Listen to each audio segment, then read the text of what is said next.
Durante este video hablaremos sobre las diferentes etapas del desarrollo embrionario. Empezaremos con la primera, que es la fertilización. La fertilización marca el inicio del desarrollo embrionario, siendo un proceso complejo que involucra la fusión de un óvulo secundario y un espermatozoide. Normalmente, esta unión ocurre en las trompas de falopio del útero. Para que el espermatozoide pueda alcanzar y penetrar el óvulo, libera enzimas potentes almacenadas en su tapa de acrosoma. Estas enzimas permiten al espermatozoide atravesar las capas protectoras que rodean al óvulo, incluyendo la capa granulosa y una capa de gelatina. Una vez que el espermatozoide alcanza la zona pelúcida del óvulo, se une a un receptor en esta estructura, lo que le permite fusionarse con la membrana plasmática del óvulo. Como resultado de esta fusión, se produce un aumento brusco de calcio intracelular en el óvulo, desencadenando la reacción cortical. Durante esta reacción, los gránulos corticales dentro del óvulo se liberan hacia el espacio perivitelino entre la zona pelúcida y la membrana plasmática del óvulo. Estos gránulos corticales provocan cambios en la estructura de la zona pelúcida, formando una barrera que evita la entrada de otros espermatozoides, lo que asegura la fertilización exitosa y la integridad genética del embrión. Tras la fertilización comienza un proceso crucial en el desarrollo embrionario, que es la diferenciación celular. Este proceso implica la especialización progresiva de las células embrionarias para asumir diferentes identidades y funciones en el organismo en desarrollo. Inicialmente, todas las células del embrión tienen la misma información genética, pero a medida que el desarrollo progresa, las células reciben señales que determinan su destino y función específica en el organismo. Estas señales, que pueden provenir de otras células o del entorno circundante, activan o silencian la expresión de ciertos genes en las células, lo que conduce a la diferenciación celular. Este proceso es crucial para la formación de los diferentes tejidos y órganos del organismo. Las células embrionarias pueden diferenciarse de diversas maneras, ya sea a través de la distribución desigual de determinantes citoplasmáticos durante la división celular o mediante la regulación diferencial de la expresión génica en respuesta a señales extracelulares. En conjunto, la diferenciación celular es un proceso fundamental que asegura el desarrollo adecuado y la organización funcional del organismo multicelular completo. A continuación les hablaré un poco acerca del desarrollo del plano corporal. Bueno, pues para empezar a explicar esto me gustaría comenzar haciéndoles una pregunta. ¿Sabían ustedes que es posible que los cuerpos de organismos multicelulares, o sea, organismos compuestos de más de un tipo de célula y que poseen células especializadas, pueden llegar a tener hasta 3 ejes? Bueno, pues la respuesta es que sí. Y estos ejes vendrían siendo los delanteros, anteriores a posteriores, vientre, ventral a posterior dorsal y laterales a laterales apretados. El cómo se van a desarrollar las estructuras en nuestro organismo se distingue acorde a la ubicación de las células en torno a estos 3 ejes que les mencioné anteriormente. Aquí la formación de patrones va a depender de los morfógenos, que son una molécula de naturaleza orgánica producida y secretada por un grupo de células embrionarias y que puede difundir y actuar a distancia sobre otras células o tejidos. Otras células también identifican a los morfógenos y responden diferente conforme a la concentración local. Después, la concentración del morfógeno le va a indicar a las células en donde se ubican alrededor del eje del gradiente, con el fin de que las células se puedan diferenciar acorde a su posición. La siguiente etapa que veremos a continuación se denomina como la regulación del desarrollo animal. Aquí básicamente lo que ocurrirá será un trabajo de genes que en conjunto de otros genes reguladores ajustarán el desarrollo que determinan los elementos del plano corporal. Aquí muchos de estos genes reguladores poseen factores de transcripción que van a controlar la transcripción de otros genes. Esto causará que un gen sea el que vaya a activar a otro gen, que active a otro gen y así secuencialmente. Este proceso recibe el nombre de cascada reguladora, que va a ser la que se va a encargar de especificar el desarrollo.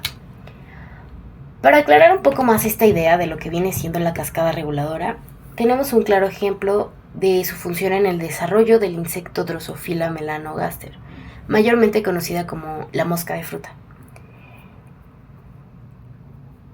Este va a comenzar cuando los morfógenos establezcan los ejes principales del cuerpo.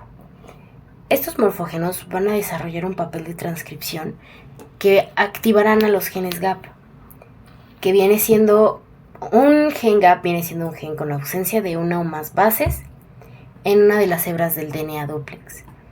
Estos genes GAP van a organizar a las células en segmentos a lo largo del eje anterior-posterior, al tiempo que van activando genes de reglas de pares. Estos genes GAP y los genes de regla de pares activarán también genes homeóticos. Estos genes homeóticos van a ser los que desarrollarán estructuras muy específicas en cada segmento. A continuación hablaré sobre los genes homeóticos, también conocidos como OX.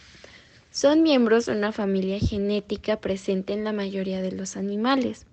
Estos genes codifican patrones de transcripción regulando factores de transcripción llamados homeodominios, donde se encuentra una secuencia especial llamado homeobox. La función principal de la homeobox es determinar la estructura tridimensional del homeodimio. Regula la expresión de otros genes durante el desarrollo embrionario. También determina cómo se une el ADN y produce factores de transcripción específicos, los cuales se dirigen y unen al desarrollo de estructuras en áreas específicas del organismo. Aunque, cuando los genes OX experimentan mutaciones, pueden desencadenar el desarrollo de animales con anomalías, como la formación de estructuras en ubicaciones incorrectas. Por ejemplo, en lugar de desarrollar patas anteriores, pueden desarrollar antenas. Los genes OX de diferentes especies animales son notablemente similares entre sí. De hecho, los científicos han logrado insertar genes de ratón en moscas de la fruta y observar el mismo efecto que si hubieran utilizado la versión del gen de la mosca de la fruta. Esta estrecha relación indica que los genes OX son homólogos, lo que implica que están relacionados porque evolucionaron a partir de un ancestro en común. Además, los genes OX exhiben una organización peculiar que se conserva a lo largo de las especies animales. El orden de los genes a lo largo del cromosoma se corresponde con la expresión de estos genes a lo largo del eje anterior-posterior de los animales, lo que significa que la disposición genética coincide con la función en el desarrollo de las estructuras a lo largo del cuerpo. Otra etapa es la gastrulación. Es uno de los procesos fundamentales en las fases iniciales del desarrollo embrionario. Consiste en la formación de una tercera capa embrionario, de tal modo que el disco embrionario bilaminar constituido por el epiblasto e hipoblasto llegará a configurarse en un disco trilaminar constituido por ectodermo, endodermo y mesodermo. Las células del ectoblasto inician dos procesos fundamentales que ocurren de forma impresionante. En primer lugar, las células se dividen, proliferan, incrementan su número, lo cual conlleva el segundo aspecto. Necesitan migrar, desplazarse hacia nuevas localizaciones y ocupar nuevas posiciones en el embrión. Estos procesos celulares hacen que numerosas células del epiblasto se dirijan hacia el hipoblasto, desplazando las células del mismo para ser sustituidas por una capa celular en el endodermo. En este momento, la capa de las células denominada ectoblasto comienza a denominarse ectodermo. A partir del embrión bilaminar constituido por ectodermo y endodermo, se inicia el proceso de gastrulación mediante el cual se constituye la tercera capa embrionaria, el mesodermo, que se localizará entre las dos capas anteriores. La etapa final es la embriogénesis y la implantación. Se produce dentro de la semana de la fertilización. El cigoto comienza con divisiones mitóticas rápidas en etapas de 2, 4, 8 y luego 16 células, seguido de la formación de blastocisto.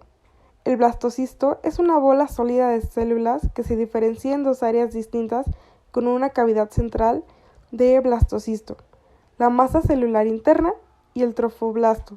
La masa celular interna se convierte en el embrión, mientras que la capa externa de las células, trofoblasto, eventualmente se convierte en la placenta. El blastocisto comienza a secretar gonadotropina para indicarle al cuerpo lúteo que continúe secretando progesterona, mientras que la capa de trofoblasto invade la pared endometrial, formando una vía temporal para el intercambio de nutrientes entre el embrión y la madre antes de la formación de la placenta. La formación de una conexión placentera entre el embrión y la madre completa la fase de implantación.